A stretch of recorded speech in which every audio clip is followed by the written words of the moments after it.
Hello বন্ধুরা, তোমাদের সকলকে basic maths with Suman YouTube চ্যানেলে স্বাগত। তো আজকের ক্লাসে আমি তোমাদের এসএসসি জিডির 25শে ফেব্রুয়ারি 2025-এর সেকেন্ড শিফটের যে ম্যাথের কোশ্চেনগুলো রয়েছে সেগুলো করাবো। তো ভিডিওটা শুরু করার আগে তোমাদের রিকোয়েস্ট করব, তোমাদের যদি ভিডিওটা ভালো লেগে থাকে তাহলে ভিডিওটাতে একটা লাইক করে দিও, ভিডিওটা বন্ধুদের মাঝে শেয়ার করে দিও, আর এই চ্যানেলে নতুন হলে চ্যানেলটিকে অবশ্যই সাবস্ক্রাইব করে নিও। তো চলো আজকের ক্লাসটা শুরু করি।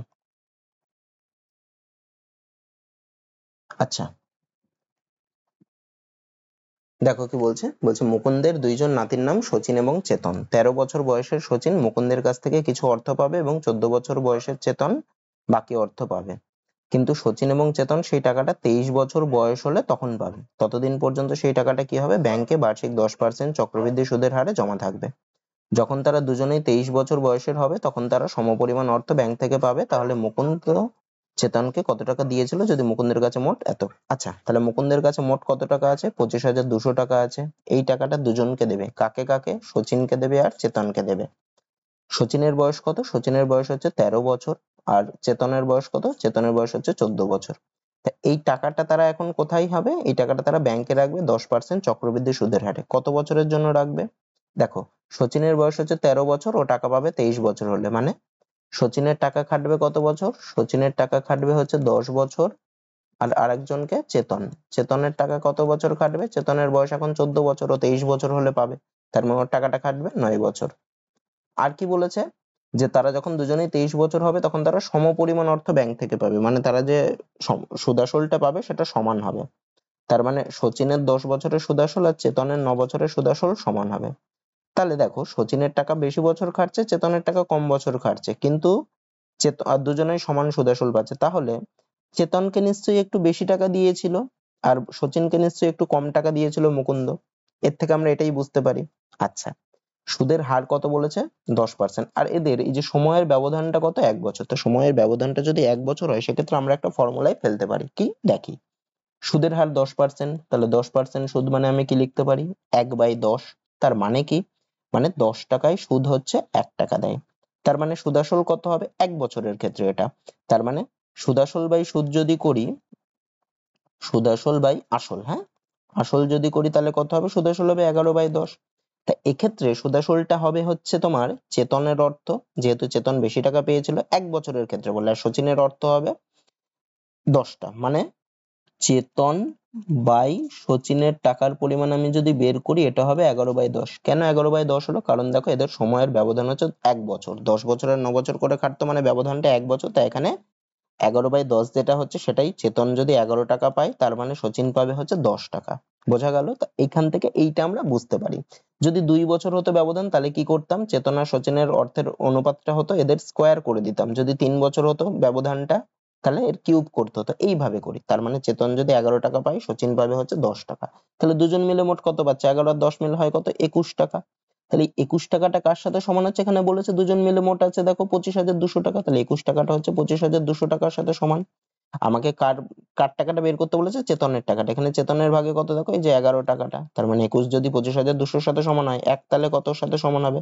25,200/21। আর 11 তাহলে কার সাথে সমান হবে? মানে এটা ইন্টু 11 হবে। 21 দিয়ে দেখো 25,200 কে কাটাকুটি যায়, কাটলে কত হয়? 21 একে 21, 4 2 মানে 2 0 0। তার মানে কত? 1200 ইন্টু 11 করলে কত হয়? 12 গুণ 11 করলে 132 0 0। তার মানে মুকুন্দ চেতনকে কত টাকা দিয়েছিল? 13,200 টাকা। তো এই অঙ্কগুলো এইভাবে করতে পারি। আমি আগের ক্লাসগুলোতে এই অঙ্কগুলো একদম বেসিক যে পদ্ধতি সেই পদ্ধতিতে করিয়েছিলাম। তো এইভাবে করলে তাড়াতাড়ি হয়ে যাবে। ঠিক আছে? এটা যেহেতু ব্যবধানটা 1 বছর তাই জন্য এটা হচ্ছে। যদি এদের ব্যবধান 2 বছর হতো তাহলে কিন্তু 11/10 তার হোল স্কয়ার, মানে 121/100। তাহলে তাদের মানে মূলধনের অনুপাত হতো 121 আর 100, এরকম আর কি। তারপরেরটা,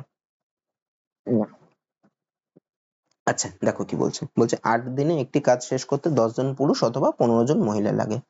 মানে 10 জন পুরুষ 8 দিনে করে অথবা 15 জন মহিলাও 8 দিনে করে। তাহলে আমি এখান থেকে কি পাচ্ছি? যে 10 জন পুরুষ করে হচ্ছে 8 দিনে। তাহলে একজন পুরুষ কত দিনে করতো? তাহলে একজন পুরুষ করতে হচ্ছে বেশি দিনে করবে, 8 গুণ 10 মানে 80 দিনে। একই রকম করে দেখো, 15 জন মহিলা করে হচ্ছে 8 দিনে। তাহলে একজন মহিলা কত দিনে করবে? 15 গুণ 8 দিনে, মানে 120 দিনে। আচ্ছা, এবার আমি কি করতে পারি দেখো। তাহলে একজন পুরুষ যদি 80 দিনে করে, মানে কি এক কাজটা পুরো কমপ্লিট করা মানে কত অংশ করা? এক অংশ করা। তাহলে একজন পুরুষ 80 দিনে করে এক অংশ, তাহলে একজন পুরুষ একদিনে কতটা অংশ করবে? 1/80 অংশ। ঠিক একই রকম করে একজন মহিলা একদিনে কতটা করবে? 1/80 অংশ। এটা হ্যাঁ, একদিনে করবে হচ্ছে 1/120 অংশ। আচ্ছা, এখানে কতজন পুরুষ আর কতজন মহিলা কাজ করছে? এটা পুরুষ। হ্যাঁ, এখানে কাজ করছে দেখো x জন পুরুষ আর y জন মহিলা। তাহলে একজন পুরুষ একদিনে করে 1/80 অংশ, তাহলে x জন পুরুষ একদিনে কতটা করবে? x/80 অংশ। আর y জন মহিলা একদিনে কতটা করবে? y/120 অংশ। তাহলে এই x জন পুরুষ আর y জন মহিলা যদি দুজনে একসাথে কাজ করে, তাহলে এটা x জন পুরুষ আর y জন মহিলা একদিনে কতটা করবে? x/180 যোগ y/120। আবার এখানে কি বলছে? x জন লোক এবং x জন পুরুষ ও y জন মহিলা কাজটি 12 দিনে করতে পারে। তার মানে x জন পুরুষ ও y জন মহিলা 12 দিনে করে কাজটার এক অংশ, তাহলে একদিনে কাজটার কত অংশ করবে? 1/12 অংশ করবে। আর এখানে হচ্ছে x/80 প্লাস y/120 করছে, তো সেটা কার সমান হবে? 1/12 সমান। ইট ইজ ইকুয়াল টু 1/12 আমি লিখতে পারি। লসাগু করি, লসাগু হবে 240, 80 কে 3 দিয়ে গুণ করলে 240 মানে 3x প্লাস 120 কে 2 দিয়ে গুণ করলে মানে 2y সমান সমান 1/12। কাটাকুটি করি, 12 আর 240 কাটলে হয় 20, তার মানে 3x প্লাস 2y সমান সমান হবে কত? 20। তার মানে অপশন সি হবে কারেক্ট অ্যান্সার। তারপরেরটা দেখো কি বলছে? বলছে দুটি ট্রেন বিপরীত দিকে গতিশীল, তাদের গতিবেগ যথাক্রমে 140 কিমি পার ঘন্টা এবং 80 কিমি পার ঘন্টা। একটি ট্রেনের দৈর্ঘ্য 340 মিটার। ট্রেন দুটি একে অপরকে 11 সেকেন্ডে অতিক্রম করে, তাহলে অপর ট্রেনটির দৈর্ঘ্য কত হবে? 2 দশমিক স্থান পর্যন্ত আমাকে বের করতে হবে, মানে পয়েন্টে আসবে। তো ট্রেন দুটো বিপরীত দিকে গতিশীল বলে দিয়েছে, তাহলে তাদের নেট গতিবেগ কত হবে? 140 কিমি পার ঘন্টা আর 80 কিমি পার ঘন্টা। এটা কি করতে হবে? যোগ করে দিতে হবে। তাহলে যোগ করলে কত? 140 আর 80 যোগ করলে হয় 220 এত কিমি পার ঘন্টা। আমি নেবো মিটার পার সেকেন্ডে, মানে এটা গুণ 5/18 এত মিটার পার সেকেন্ডে নিয়ে নিলাম। আচ্ছা, দেখো এরা পরস্পরকে অতিক্রম করে হচ্ছে 11 সেকেন্ডে, তাই এটা এত মিটার পার সেকেন্ড মানে 1 সেকেন্ডে যাচ্ছে এত, তাহলে 11 সেকেন্ডে কতটা যাবে? মানে এইটা গুণ 11 হবে, মানে 220 ইন্টু 5/18 ইন্টু 11 এত মিটার যাবে।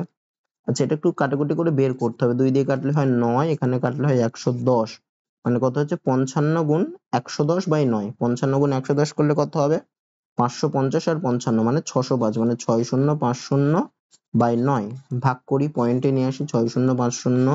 আচ্ছা, 6 বার যাবে তাহলে হয় 54, তারপরে থাকছে 6 5 মানে 7 বার দিলে হয় 6, 7 নং 63, 2 0 9 দুগুণে 18, 2 পয়েন্টের জন্য 0 নিলাম, তাহলে 9 দুগুণে 18, এরকম 2 2 থাকতে থাকবে, মানে এরকম 2 2 ডট ডট ডট থাকবে, তা 2 দশমিক স্থান পর্যন্ত মানে 2 2 নিলাম। তার মানে 11 সেকেন্ডে কতটা দূরত্ব অতিক্রম হবে? 672.22 মিটার। তা এই দূরত্বটা কি পরস্পরকে অতিক্রম করছে, মানে ট্রেন দুটোর নিজেদের দৈর্ঘ্যের সমষ্টি যাওয়া। তাহলে দুটো ট্রেনের দৈর্ঘ্যের সমষ্টি হচ্ছে 672.22 মিটার। একটা ট্রেনের দৈর্ঘ্য বলেছে 340 মিটার, তাহলে অপর ট্রেনের দৈর্ঘ্য কত হবে? এই 672.22 থেকে 340 মাইনাস করে দিতে হবে। তাহলে করলে কত হয়? 2 3 3 মানে 332.22 মিটার। তার মানে অপর ট্রেনটার দৈর্ঘ্য কত? 332.22 মিটার। তারপরেরটা দেখো কি বলছে? বলছে x y এর সাথে সরল ভেদে আছে, তাহলে x is equal to, আচ্ছা x y এর সাথে সরল ভেদে আছে মানে আমি কি লিখতে পারি? x varies as y।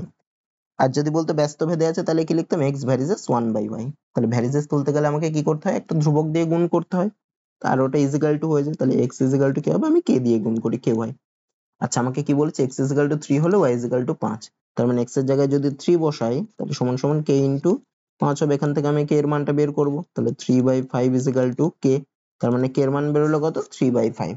এইবার আমি কি করব? তাহলে আমাকে বলেছে x is equal to 7.8 হলে y এর মান কত? মানে x is equal to ky জানি, তাই x এর জায়গায় কত বসাবো? 7.8 is equal to k এর জায়গায় কত বসাবো? 3/5 ইন্টু y এর মান বের করতে বলেছে, মানে y।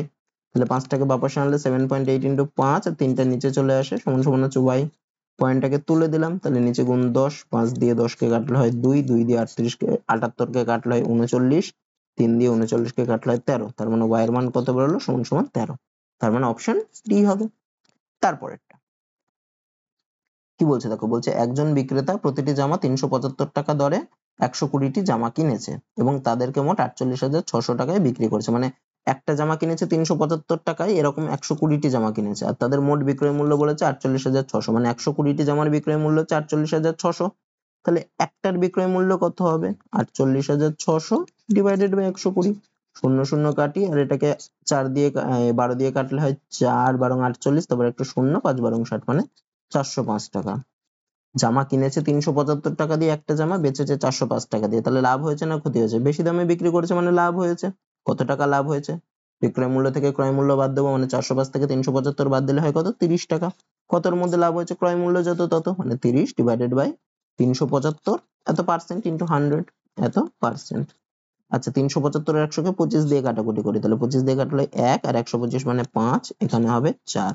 15 দুগুণে 30, তাহলে কত পার্সেন্ট হলো? 8%। এটা কি 8% লাভ হয়েছে, মানে অপশন এ। তারপরে দেখো কি বলছে, একজন লোক 6 ঘন্টায় 60 কিমি দূরত্ব অতিক্রম করবে বলে ঠিক করেন। তিনি যাত্রাপথের কিছু অংশ পায়ে হেঁটে এবং বাকি অংশ সাইকেলে যান। তার পায়ে হাঁটার গতিবেগ 6 কিমি পার ঘন্টা এবং সাইকেল চালানোর গতিবেগ 12 কিমি পার ঘন্টা। তিনি কত কিমি দূরত্ব পায়ে হেঁটে অতিক্রম করেছেন? আচ্ছা, তিনি মোট কতটা গেছে? 60 কিমি। আমি ধরলাম তিনি x কিমি দূরত্ব হচ্ছে পায়ে হেঁটে গেছেন, x কিমি পায়ে হেঁটে। তাহলে সাইকেল চালিয়ে কতটা গেছে? টোটাল তো 60 কিমি। x কিমি যদি পায়ে হেঁটে যায়, তাহলে সাইকেল চালিয়ে যাবে হচ্ছে 60 মাইনাস x কিমি। ঠিক আছে। আচ্ছা, দেখো কি বলছে, পায়ে হাঁটার গতিবেগ বলেছে 6 কিমি পার ঘন্টা, মানে 6 কিমি যাই 1 ঘন্টায়। পায়ে হেঁটে গেছে x কিমি, তাহলে 6 কিমি পায়ে হেঁটে যাই 1 ঘন্টায়। তাহলে 1 কিমি যাবে কত ঘন্টায়? 1/6 ঘন্টায়। আর x কিমি যাবে হচ্ছে x/6 ঘন্টায়। একই রকম করে সাইকেল চালিয়ে 60 মাইনাস x কিমি যাই হচ্ছে 1 ঘন্টায়। 1 কিমি যাবে 1/60, আহা 60 ভুল লিখলাম, 60/x কিমি না, তার সাইকেলের গতিবেগ হচ্ছে 12 কিমি পার ঘন্টা, মানে 12 কিমি যাই 1 ঘন্টায়। 1 কিমি যাই হচ্ছে 1/12 ঘন্টায়, তাহলে 60 মাইনাস x কিমি যাবে কত ঘন্টায়? 60 মাইনাস x/12 ঘন্টায়। তাহলে দেখো, সে পায়ে হেঁটে যাচ্ছে x/6 ঘন্টা, আর সাইকেল চালিয়ে যাচ্ছে 60 মাইনাস x/12। তা এই দুটো যোগফলটায় তার যতটা টাইম লেগেছে তার সাথে সমান, মানে 6 ঘন্টা টাইম লেগেছে 6 এর সাথে সমান। তাহলে কি লিখতে পারি আমি? x/6 প্লাস 60 মাইনাস x/12, এই দুটো যোগফলই হচ্ছে সময়টা 6 ঘন্টা। লসাগু করলে হয় 12, তাহলে 2 দুগুণে 12 মানে 6 দুগুণে 12 মানে 2x, প্লাস 60 মাইনাস x সমান সমান হচ্ছে 6, তাহলে 2x মাইনাস x করলে x প্লাস 60 সমান সমান 6 12 72, x ইকুয়াল টু হবে 72 মাইনাস 60 মানে 12। তার মানে সে, আচ্ছা এক্সটা ধরেছিলাম কি পায়ে হেঁটে কতটা দূরত্ব অতিক্রম করেছে, তাহলে পায়ে হেঁটে কতটা দূরত্ব গেছে? 12 কিমি দূরত্ব গেছে। তারপরেরটা কি বলছে দেখো, সেই বৃহত্তম সংখ্যাটি কত যেটি দিয়ে 711 ও 1040 কে ভাগ করলে যথাক্রমে 48 এবং 20 ভাগশেষ থাকে? তো দেখো, এই টাইপের অঙ্কগুলো কিভাবে করতে হয় দেখো, 711 কে ভাগ করে ভাগশেষ থাকছে 48, আর 1040 কে ভাগ করে ভাগশেষ থাকছে 20। তা আমার প্রথম কাজ হবে যার থেকে যত ভাগশেষ থাকছে সেটা বিয়োগ করে ফেলা। তাহলে 711 থেকে কত বাদ দেবো? 48 বাদ দেবো, বাদ দিই। তাহলে কি পড়ে থাকে? 3, 4 এর বাদ 6, 6 663। আর কি 1040 থেকে 20 বাদ দেবো, কত থাকে? 1020 থাকে। এই যে বাদ দিয়ে যেগুলো থাকে তাদের আমাকে গসাগু করতে হবে, তাহলে আমার অ্যান্সার বেরিয়ে যাবে। তাহলে কার কার গসাগু করব? 663 আর 1020 গসাগু করব। আচ্ছা, এটা ভাগ পদ্ধতিতে করতে পারি, আমি উৎপাদকের মাধ্যমেও করতে পারি। আমি দুটোকে একসাথে নিয়ে নিলাম, তো দুটোকে দেখো 3 দ্বারা বিভাজ্য। 3 দিয়ে করলে কত হয়? 2 2 1, এখানে হয় 3, 1 2 4 0। দুটোকে দেখো 17 দিয়ে যাবে, তাহলে 17 দিয়ে করলে কত? 17 1 17, 5 1 মানে 3, আর এখানে হবে 20। তাহলে দেখো, তাহলে কত কত দ্বারা বিভাজ্য? 3 দিয়ে আর 17 দিয়ে। এগুলো দিয়ে না কিন্তু, তাহলে 3 আর 17 দিয়ে বিভাজ্য, মানে তাদের গসাগু কত হবে? 3 গুণ 17, মানে কত হয়? 51। তার মানে বৃহত্তম সংখ্যাটি কত যেটি দিয়ে ভাগ করলে এত এত ভাগশেষ থাকবে? 51। বৃহত্তম সংখ্যাটা হলো 51। 51 দিয়ে 711 কে ভাগ করলে দেখবে 48 ভাগশেষ থাকছে। 51 দিয়ে 1040 কে ভাগ করলে দেখবা 20 ভাগশেষ থাকছে। তারপরটা কি বলছে, মন্দার একটি ক্যালকুলেটর কিনে সেটি 5% লাভে কেতনকে বিক্রি করে। কেতন আবার সেটি তুষারকে 25% ক্ষতিতে বিক্রি করে। আর তুষার যদি সেটি 3780 টাকা দিয়ে কেনে, তাহলে মন্দার ক্যালকুলেটরটি কত টাকা দিয়ে কিনেছিল? আমি এক্স ধরে করতে পারি। আমি ধরছি মন্দার ক্যালকুলেটরটি কিনেছিল হচ্ছে, মন্দার কিনেছিল এক্স টাকায়। মন্দার তারপরে কি করেছে? 5% লাভে বিক্রি করেছে। কাকে? কেতনকে। তার মানে মন্দার যে দামে বিক্রি করেছে কেতন সেই দামে কিনেছে। তাহলে মন্দারের বিক্রয় মূল্য কত? এক্স টাকা ক্রয় মূল্য ছিল, এর উপর আরো 5% লাভে বিক্রি করেছে। তাহলে বিক্রয় মূল্য কত হবে? এক্স ইন্টু 105/100, তাই না? 5% লাভ মানে 100 বেশি, 5 বেশি হবে। আচ্ছা, তাহলে এটা হলো কি মন্দারের বিক্রয় মূল্য অথবা কেতনের ক্রয় মূল্য। কেতন আবার কি করছে? তুষারকে 25% ক্ষতি, মানে কেতনের ক্রয় মূল্য তো এইটা, এটার থেকে আরো 25% ক্ষতি হয়েছে। তাহলে 25% ক্ষতি হলে বিক্রয় মূল্য কত হবে? এটা ইন্টু 75/100 হবে, যেহেতু 25% ক্ষতি হয়েছে। সেটা তুষার কিনেছিল, মানে তুষারের এই কেতনের বিক্রয় মূল্যটাই হবে তুষারের ক্রয় মূল্য। আবার তুষারের ক্রয় মূল্য বলে দিয়েছে 3780, আর এখানে তুষারের ক্রয় মূল্য এটাই হবে। কেতনের বিক্রয় মূল্য এটা, মানে তুষারের ক্রয় মূল্য এটা, তার মানে এটা ইজিক্যাল টু হচ্ছে 3780। আমাকে x এর মান বের করতে হবে, তাহলে x সমান সমান কত, সবগুলো ডান পাশে পাঠিয়ে দিই, বা পাশেও কাটাকুটি করতে পারি, ডান পাশে পাঠাই। 3780 into 100 into 100 divided by 105 into 75। 75 আর 100 কে 25 দিয়ে কাটলে হয় 3, এখানে কাটলে হয় 4। 3 দিয়ে 3780 কে কাটলে 1, তারপরে 2, 1 8 6 0।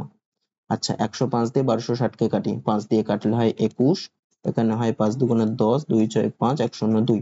21 দিয়ে 252 কে কাটলে হয় 12, তাহলে কত হচ্ছে 4 12 48 আর দুটো শূন্য।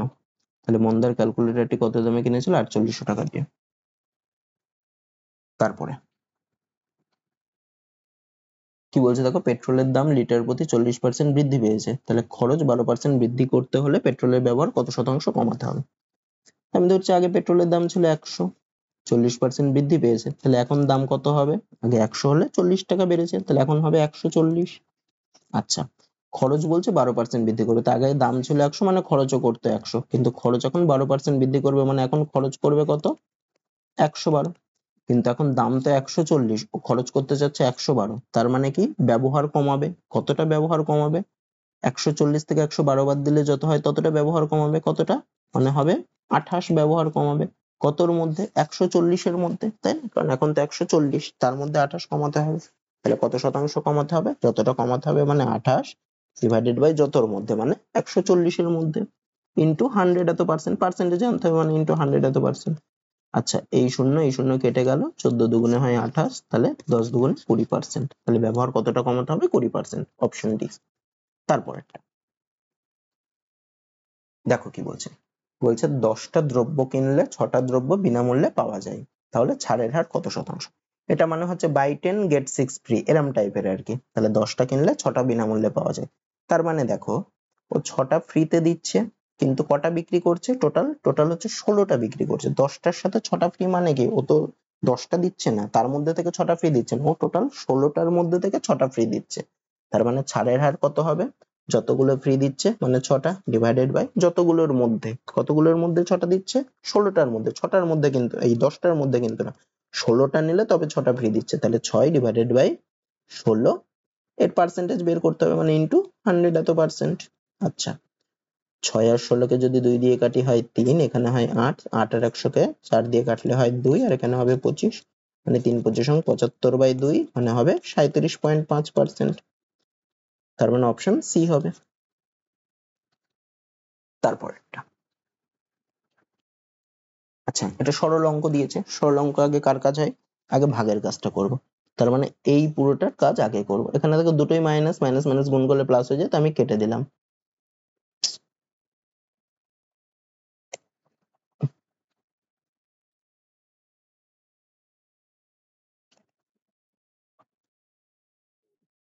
তাহলে মাইনাস মাইনাস কেটে দিলাম, তাহলে কত হবে, 60 ভাগ যদি 12 করি তাহলে হয় 5, তার মানে আমার কি থাকবে, -9, তারপরে হচ্ছে -5, তারপরে দেখো প্লাস মাইনাসে গুণ করলে হয় মাইনাস, 4 7 হয় 28, তাহলে -9 আর 5 হয় -14, আর -28 হয় -42, মানে অপশন সি হবে।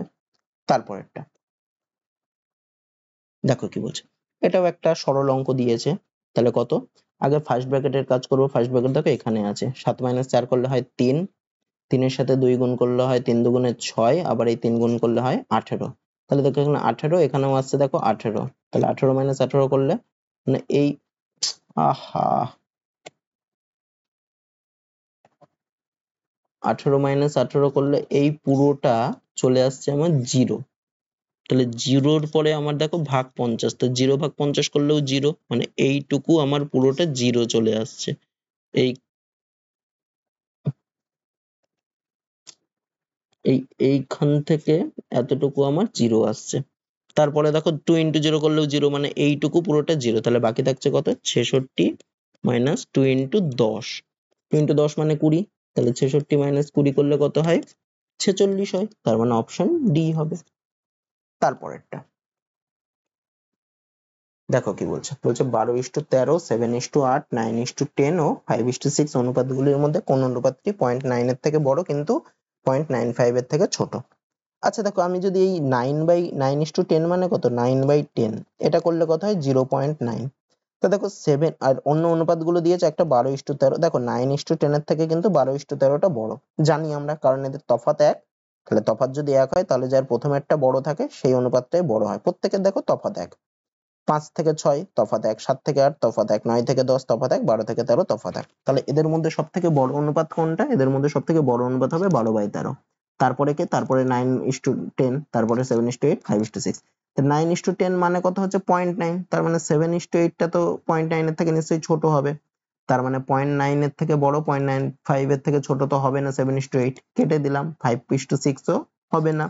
আর 9:10 তো 0.9 এর থেকে বড় না, ওটা 0.9 বেরোলো। তার মানে বড় কোনটা হবে? তার মানে সঠিক উত্তর হবে 12:13। অথবা আমি ভেঙে দেখাই, 12:13 মানে 12/13। এটাকে 12 দিয়ে ভাগ করলে একটা পয়েন্ট নিয়ে 0, 13 কে 9 বাদ দিলে হয় 117, তারপরে 3 পয়েন্টের জন্য 0, 13 দুগুণে 26।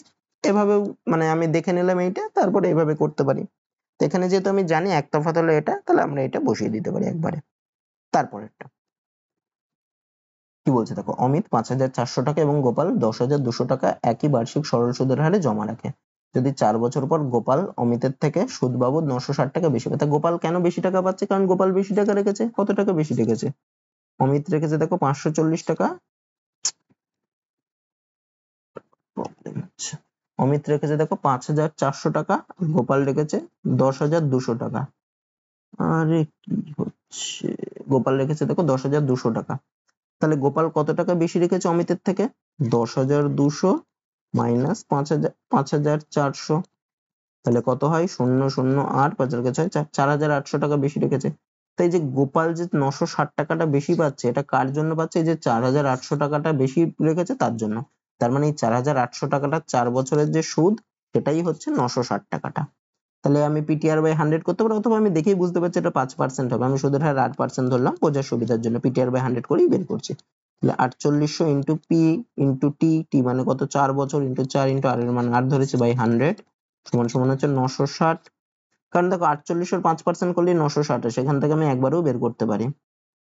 বা একবারে ধরো 960 ডিভাইডেড বাই 400, 4000, এভাবেও করতে পারি, যা খুশি করে করলেই হবে। 0 0 কাটি, তাহলে 8 সমান সমান কত হবে? 960 ডিভাইডেড বাই 48 ইন্টু 4।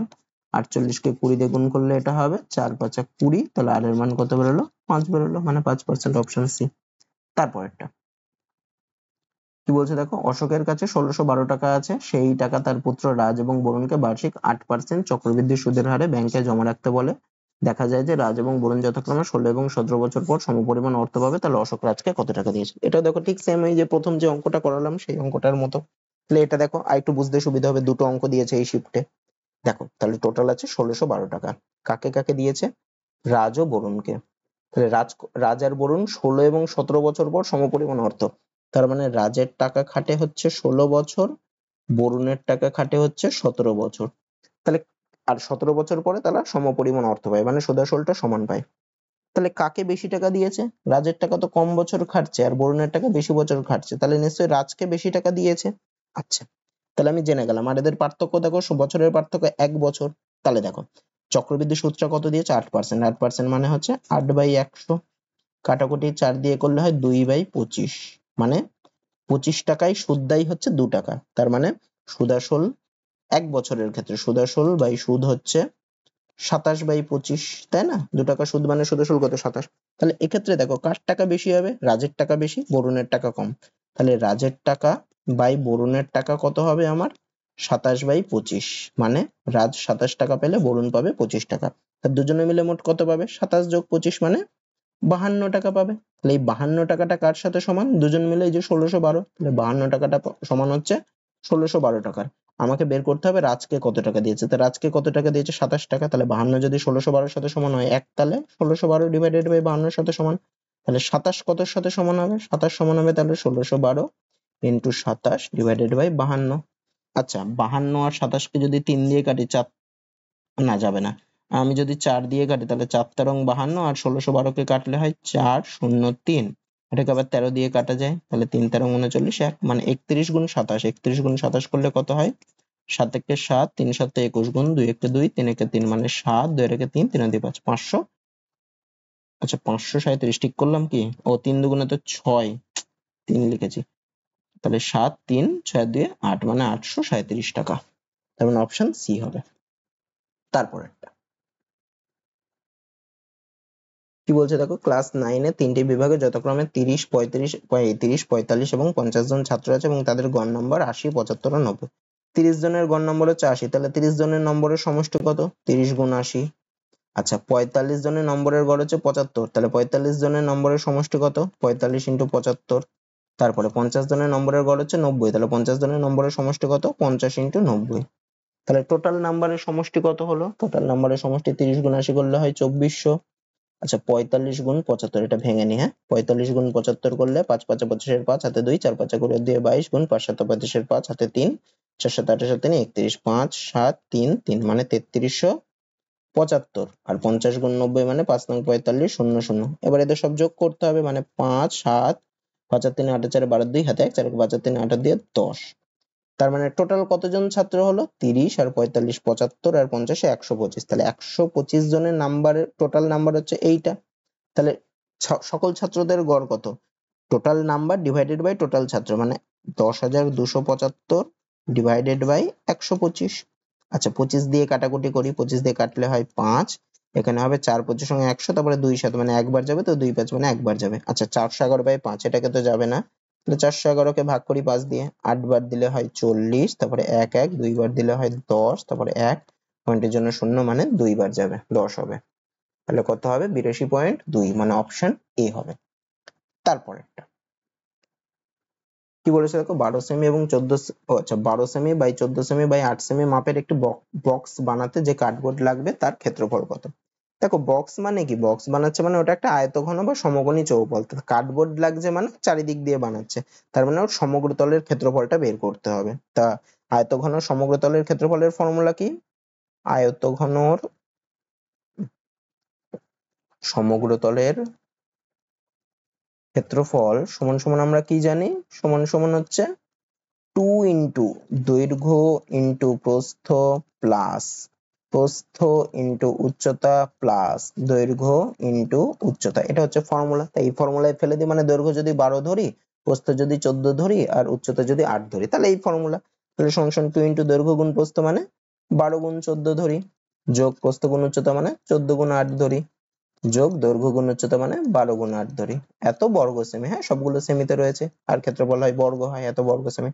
সমান 2 ইন্টু দেখো 12 গুণ 14, 14 গুণ 12 করলে হয় 140 আর 12 মানে 140 আর 28 মানে 168, যোগ 14 গুণ 8 করলে হয় 112, যোগ 12 গুণ 8 করলে হয় 96। তাহলে কত হয়? 2 গুণ 6 আর 2 8, 8 8 16 6 হাতে 1 9 রেখে 10 রেখে 11 আর 6 17 7 হাতে 1 1 রেখে 2 রেখে 3, মানে কত হয়? 376 গুণ 2 করলে 375 গুণ 2 করলে হয় 750, আর 2 মানে 752 বর্গ সেমি।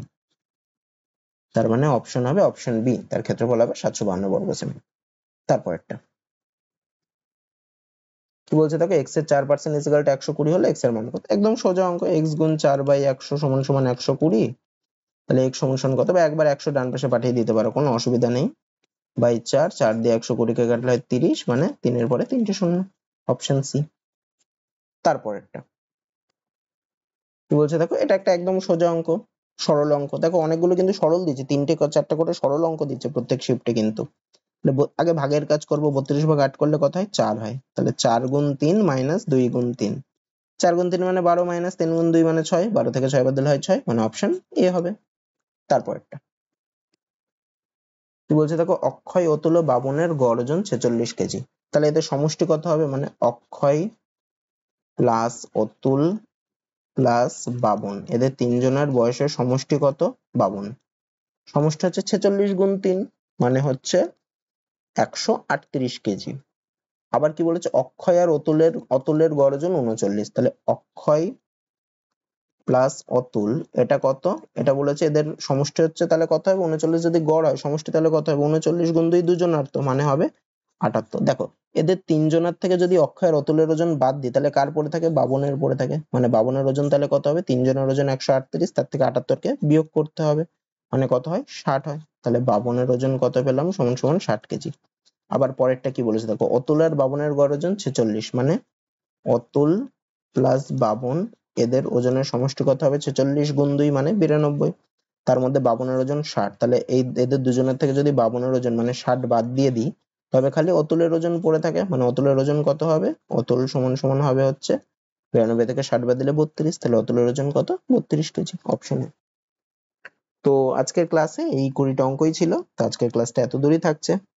তো দেখা হচ্ছে পরের ভিডিওতে। তো চলো, আজকে এত দূরই থাকছে, পরের ভিডিওতে দেখা হচ্ছে।